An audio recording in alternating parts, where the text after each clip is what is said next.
Freepod host Alan Wenzel, and I'm pleased to host this week's in-depth interview with Jazmin Wingert, Stephenson County Clerk. Jazmin, thanks for taking time to be with us this morning to talk to our listeners about the election process. We appreciate your time. Thank you, Alan. I'm looking forward to talking and discussing the upcoming November 5th general election. Well, let's start at the top, Jazmin. What preparations are you and your office making for the upcoming elections? Myself, as well as my team, we are making many preparations to prepare for the upcoming election. We are trying to be as proactive in preparing because we know it's going to be a large turnout. Some of the things that we have to do in preparation is the publications that go in the newspaper. They're also available on our website. Training of the election judges for Election Day and the communication with assigning those election judges to polling locations, preparing the supplies for those locations, ballot proofing. Some people may not know there's different ballot styles for different districts within Stephenson County. While we're all voting on president, depending on what district you are in, you may be voting on someone for a county board race. So there's lots of time spent with ballot proofing and with the many different ballot styles. Excuse me for interrupting. Now, how many different ballots do you have to get ready for an election for Stephenson County? Depending on the election, because this is a general, we will have less ballot styles than we had in March because there was the Democrat and Republican ballot. Can be over 100 different ballot styles depending on the race. So there's lots of time spent in proofing those ballots. And you have to make sure the right ballots get to the right polling places and the right districts to make all of that happen correctly. Wow. You must have a big spreadsheet that covers all of that. Yes, that's a lot of the behind the scenes that a lot of people don't see. Mm-hmm. So you are responsible for getting all the supplies to the polling places. When do you do that? The night before, the morning of? When do you deliver ballot boxes and ballots and all of that kind of equipment that's needed for the election? So we do all the preparation in-house here at the Stewart Center down in the basement. And the day before the election on Monday, there's an election judge that comes and picks up the supplies to take to the polling location. And then after the night is over, the election judge, a Democrat and Republican election judge, will bring the supplies back to the election room. Let's talk about the election judges for just a second. That's such an important piece of this whole process, and I think it's probably a part that a lot of people just aren't aware of, not only how important it is, but what exactly they do. Could you please run through some of the responsibilities for an election judge? You just mentioned picking up the ballots, getting in the right place, and bringing them back. But what happens in between Monday night and Tuesday night? Yeah, so the election judges, they have to get to the polling location at 5 a.m. by 5. And then the polling location is open from 6 a.m. to 7 p.m. Once the polls close at 7 p.m., they have to do all of the tallying throughout the day. They're doing tallying, making sure that how many applications they have, that's how many ballots they have. They're checking that every hour. But they are administrating the elections at that polling location. So they have a very important job. We have phenomenal election judges here in Stephenson County, and we're always looking for more. But we actually just did the election certification last week, where every 2 years the election judges have to get recertified. So is it too late to become an election judge for this go-around? Or if someone wanted to, they could get your name to you, Jazmin, for the next election in a couple of years or next year? Yes, we are always looking for more election judges. We have a great group set up, but sometimes emergencies come up. So we always encourage individuals to apply to be an election judge. They can call our office or stop in. We're happy to mail the application to them, but we always want to have election judges on board and trained in the case some have to drop out due to personal reasons. Sure. So on the day of the election judges are really in charge of the polling place. Is that correct? I mean, they oversee everything. They're responsible for everything that happens there. That's a big responsibility. They have a huge responsibility. If there's any questions, they can call our office or someone from our team is willing to go out to that polling location, but we put a lot of trust into the election judges to administer the elections and make sure that it's fair at the polling place. I bet you have some folks who've done this for a long time and really dedicated to that responsibility. And I imagine it's a joy working with them year after year because familiar faces, but certainly they know the job and they know how important it is. Yeah, it's phenomenal walking through the grocery store and seeing an election judge, and they're wondering when the next election is going to be or when a training is going to be. So building that personal relationship with the election judges, I really have enjoyed it. My mom, years and years ago, was an election judge, and she always came home and talked about all the goodies that people had, the cookies, the brownies, and the treats that people, because it's an all-day. Yeah, I mean, you don't leave. You're there for all day. It's an extremely long day, so some of the election judges that have become friends, they coordinate and they plan out the meals for the day together, and I think they look forward to that portion. It kind of makes me want to be an election judge. Yeah, so I'll have to get my name in. Well, let's talk a little bit about the voting process itself, or the voters going to the polls. And I'm just going to start with kind of some basic information.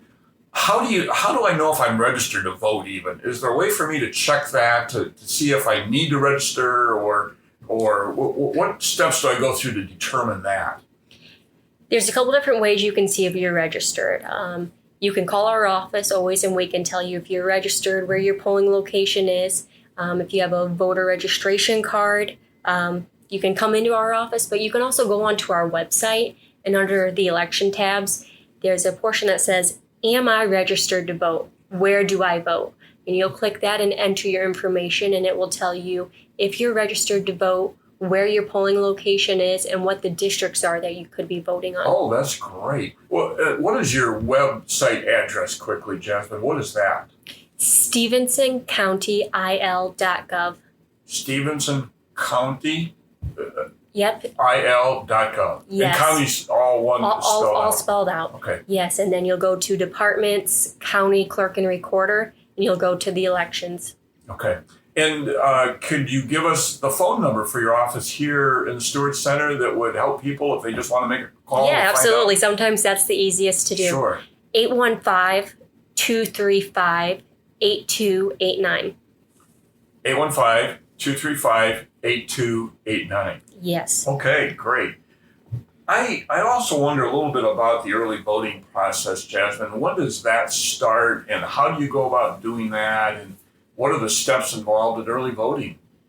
Yeah, early voting, it starts September 26th. Early voting, it takes place right down in the lower level of the Stewart Center, 8:30 a.m. to 4:30 p.m., Monday through Friday. And then the Saturday before the election, November 2nd, we're open 9 to 12. 9 to 12 on Saturday before the election. And I mentioned a lot of people take advantage of that. Do you have any idea as to what percent of the voters do early voting? Or is that hard to determine? Probably. It depends. There's an increase in vote by mail, so a lot of people are taking advantage of the early voting and the vote by mail. Well, let's talk about vote by mail. It's all kind of the same thing. You can early vote in person or by mail. Mm-hmm. And so how does the mail procedure work, Jazmin? Yep, so in order to receive a vote by mail ballot, you have to apply for it. You can apply for the vote by mail or in person. We're actually sending out postcards that are dropping that will be sent to every registered voter, where they can apply to be a single vote by mail or permanent vote by mail. Oh. Mm-hmm. So those postcards will be coming in the mail to all Stephenson County residents. We have to send those out by statute. Okay. Mm-hmm. I didn't know that you could be permanently vote by mail. I didn't know there was that opportunity to do that. Yep. And so then for the vote by mail, there's a couple different options to get it back to us. You can drop it in the secure vote by mail drop boxes. Here at the Stewart Center, there's one drop box at the entrance and then one at the west ramp in case someone needs to drive and drop it in and they're unable to walk to the box. The secure vote by mail drop boxes are under 24-hour surveillance. So you can drop it in the drop box, you can drop it at the county clerk's office or down at the election office, or you can mail it to our office. If you're mailing it, it does have to be postmarked by 11:59 on election day of November 5th. Okay, that's good to know. By 11:59 on the day of the election, has to be postmarked by. Yes, and then up to 14 days we can receive it for it to count. So you have a number of drop boxes here at the Stewart Center in Freepod. Are there any other drop boxes anywhere else in the county, or is this the only place? This is the only place for the drop boxes. Okay. Mm-hmm. But it's still convenient. It's 24 hours a day, and it's secure, as you said. Secure, So under video surveillance. Lots of opportunity, again, for people to just drop that ballot off if they want to. So as you get ready for the election, what are the challenges? I imagine you probably go and think, geez, I have everything covered. Do I have all the boxes checked? What's on your brain? What are the challenges for you as you think about the election coming up? When I think of the challenges of the election coming up, I just want the voters here in Stephenson County to be informed. I think it's important that we make sure that our voters have the correct information, and it's vital to restoring voter confidence in our national elections. And I think that work is best done at the local level. Mm-hmm. So again, if people have questions, they can call your office, Jazmin, or go onto your website. Yep, we have our email on the website as well. They're welcome to email us, call us, come in and see us. Mm-hmm. So any information they would want, you are able to provide pretty quickly through one of several means of responding, by phone call or by email or by response to the website. So that's great. Jazmin, I wonder if you could talk just a little bit about some of the possible disinformation pieces that could be out there for voters about voting. Could you talk just a little bit about that and what we might be on the lookout for? Yeah, from a firsthand experience, I have seen misinformation or the use of AI related to elections. Something I had saw circulating the internet just last week was if you saw something wrote on your ballot, you need to give that ballot back. Those that know the election law in Illinois know that in the top right-hand corner when someone is given their ballot, it has to have the election judge's initials on it. So that was disinformation circulating the internet. If any voter or anyone is aware of misinformation or the use of AI and have questions, please reach out to your local election official or contact the Illinois State Board of Elections. And I would guess, Jazmin, that unless a communication comes from your office directly about voting, it's coming from some third party, just question that and wonder who's sending me this and why. And if there are any questions, make sure they call your office, again, at 815-235-8289. Yes, call our office or come in and see us. We want to combat this misinformation with the correct information for the voters in Stephenson County. That's a really important issue. I'm glad that you mentioned that, Jazmin. Any questions at all that you might have about something you receive in the mail, call the county clerk's office for clarification. Any final thoughts you have for us, Jazmin? I appreciate your time. I know you have a busy schedule, and thanks for taking some time out from that schedule to talk to us. Any final thoughts for our listeners about the upcoming election?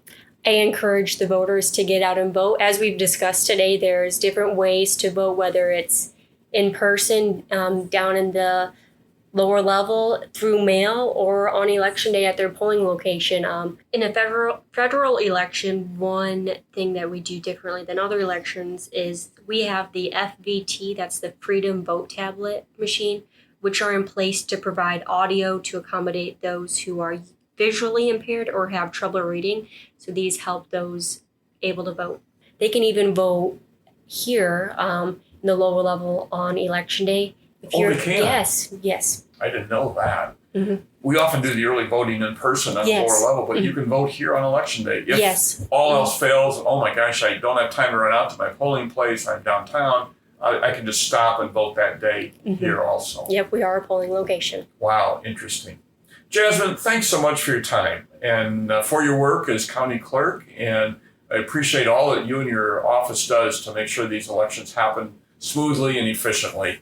And again, listeners, thank you for tuning in to our regular weekly podcast on Thursdays at noon, and for our in-depth interview, which drops every Tuesday at noon. So regular newscast Thursday at noon, in-depth interview Tuesday at noon. And we couldn't have done this without the help of a lot of supporters in the community, primarily the Mass Communications Department at Highland Community College. And to all of our liaisons and reporters, a big thank you for the volunteer help you give us. And Jazmin, again, thank you so much for joining us today for a Freepod interview. Thank you, Alan.